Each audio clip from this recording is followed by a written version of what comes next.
Obviously, it all starts here with the very first pick the Giants had in this draft, Abdul Carter. Let's be honest, this is a guy that most people had as their top player on the entire NFL draft board. I think if you ask most people who do scouting there professionally, that's what they would tell you. You know, would you say he was the top player in this draft? I mean, that's personal opinion. It's based on what you need, based on what you like, obviously. We had him as a guy that we thought was the most talented physically, but we also said, hey, this is a guy that get some question marks on there. You got the injury issues, obviously. You had the foot stress reaction there found during the draft process. Had the shoulder injury also towards the latter part of the season as well, although he did play through it. I give him credit for that. You have some issues there potentially. 2 back-to-back injuries right as you're doing the evaluation. That makes it a little more difficult, obviously. Also makes you question, is this an issue he's going to have overall, or was this just like a one-time deal kind of thing there? Then you get into some personality issues there. I don't know. It wasn't really widely reported for some reason. It kind of got swept under the rug, I felt like, a certain degree. But, there was rumors all coming out of Penn State like crazy about personality issues with Abdul Carter. But the biggest thing that, they couldn't sweep under the rug was the fact that he literally yanked a tow truck driver out of his own truck when his car was getting, towed away from being parked illegally just last year. It's a little insane to me. I mean, again, I've had my car towed one time. Very, very pissed off. It was definitely said some things that I would not say in generalized circumstances there, but I never thought for a second about yanking the guy out of his car and assaulting him. That's a way different reaction than I would ever have. But like I said, great player. And if you can take some of the personality things, again, I don't know him personally. Might be a great guy. May have just had made a bad decision. May have been drunk for all I know. Again, he was over somebody's house late night, so I don't know the exact circumstances. It may have been just a really, really bad decision on his part that hopefully he's learned from. But you take out the personality potential issues, you take out the injury issues, and you have literally the most solid player in this entire draft. He's 6'3", 259 pounds, 21 years old, originally from Philly. It's the one thing I know Giants fans will definitely hate. Second team All Big Ten in 22. First team All Big Ten in 23. This is all as an off-ball linebacker, guys. Then he moves over this past year to being a edge rusher. Obviously 24 tackles for loss, 12 sacks, unanimous All-American, Big Ten Player of the Year, first team All Big Ten. Absolutely insane production from a guy who's still learning the position.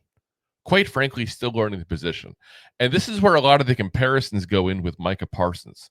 You guys will hear a lot of that now with Abdul Carter. And, you'll probably hear a lot of Giants pundits and Giants fans saying, hey, we got our Micah Parsons, because obviously same school, Penn State there. Micah Parsons was a linebacker in college, moved over to the edge position while he was there in Dallas. So kind of similar to the fact that they're converted linebackers that went over to play edge. You'll hear a lot of that kind of comparison there. I don't want to put him in that kind of category. I mean, let's be honest here, guys. No Giant fan ever wants to talk nicely about any kind of Cowboys players here.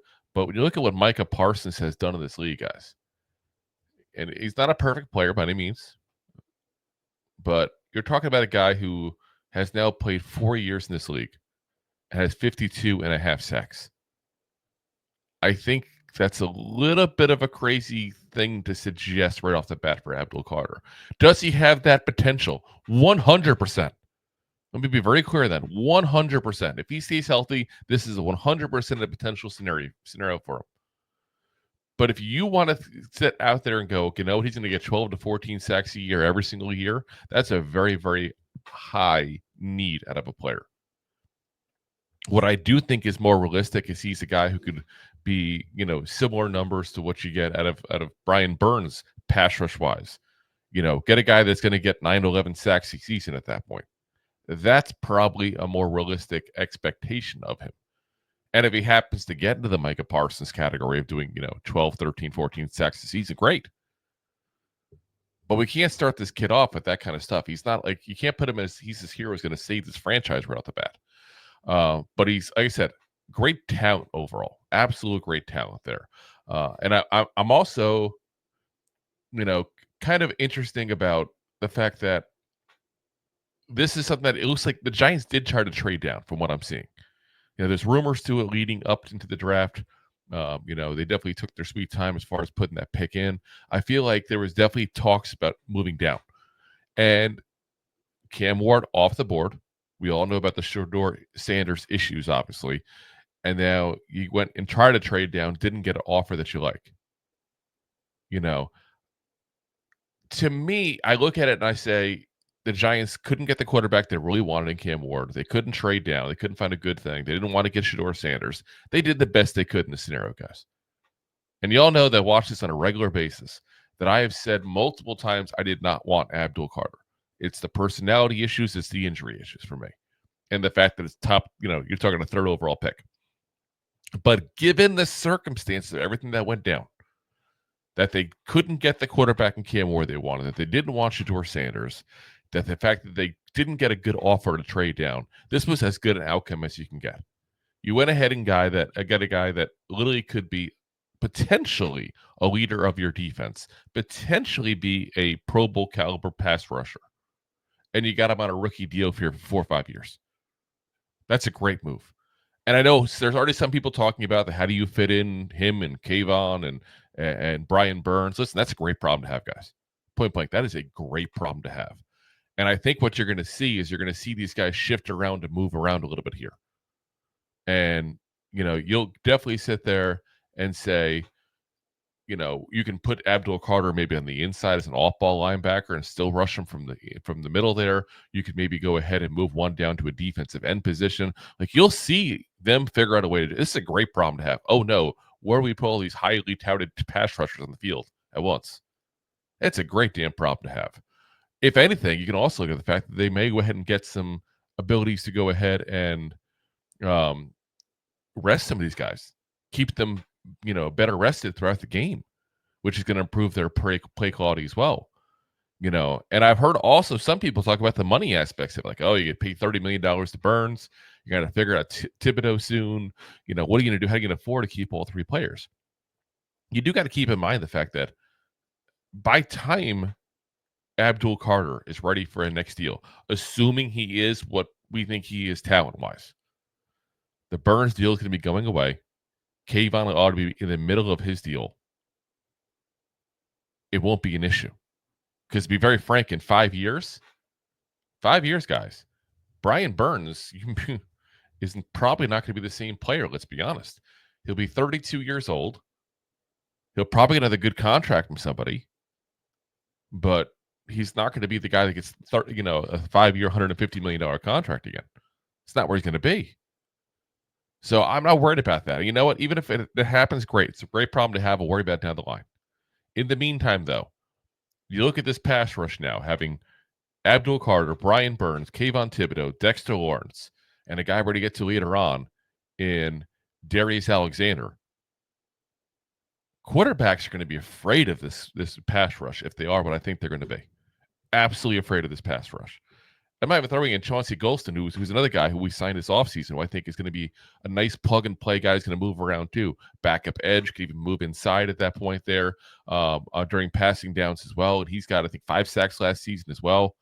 So it's definitely a scenario where I think this defense, you couple that with the fact that we got better at the secondary big time with the Debo, at the corner position, Javon Holland at the safety position. This defense, guys, is one that is going to scare some NFL teams if it is what I think it's going to be. And you heard a lot of people talking about that already. The big reason why they're talking about that is Abdul Carter. So like it or not, Abdul Carter gives this franchise, I think, a lot of street cred, which I know may not matter a lot here, but is giving people the idea that, whoa, hold on a second here. The Giants just did something between now and the offseason. And they made some big moves, and this is a defense that teams are going to be a little worried about there. So, and don't forget the fact that, again, Carter is just 1 year removed from playing, from the linebacker position. We have the ability to put him into coverage even. He's not bad at coverage. So you have all these options still with him. Listen, it's a great pick for this team overall because of what I said, because they couldn't get what they wanted in Cam Ward. They didn't want Shedeur. They already had Travis Hunter gone. They didn't get a good option to trade down. This is as good an option as they could have gotten. And I said, I'm really excited to see what Carter's going to do there, see how his career progresses there. If you like that clip, then you will love the full episodes too. Find us on your favorite podcast app and look for us on all your favorite social media platforms. Thanks so much. Please, I'm begging you. Please subscribe.